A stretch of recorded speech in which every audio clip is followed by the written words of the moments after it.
What's going on, everybody? Today I'm going to be cleaning the internals of my head, the rocker arms, the cam caps, any of the bolts, pretty much anything that I have here that's not at the machine shop is going to get cleaned and prepped and hopefully ready for assembly. So just waiting on that, and in the meantime, yeah, we're going to clean everything up. You can see here the thermostat housing is just disgusting. It's got all of that residue from the coolant and who knows how long, just grime on there. To do this and clean all the internal parts, I am going to be using the greaser. I'm going to spray the parts down, hit them with this brush. It's like a medium bristle brush there. Don't want to use a wire brush or anything like that. Just to be safe, I definitely don't want to scratch or score any of the internal parts, especially. But yeah, I did 3 of the rocker arms already, and here you can see a big difference. Here's the before.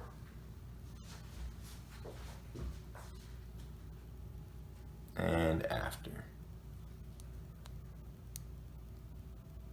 So it definitely just looks a lot. Oh my God, that's what you don't want to do. Luckily we didn't score anything. Looks a lot cleaner, so that's gonna be good. Give you guys a time lapse of that, and stay tuned for more. So let's get started.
Alright, you guys, so after cleaning the last little pieces, the bolts from my old water pump here, I was comparing the ports where everything flows from my old one to my new one, and you can tell that that is just a huge difference from, you know, the old one that was on there to the OEM one that I'm going to put back in. And this kind of leads me to believe that maybe this was replaced at some point in time with not an OEM one. So that kind of makes me feel real good about redoing everything from the ground up. So, good find.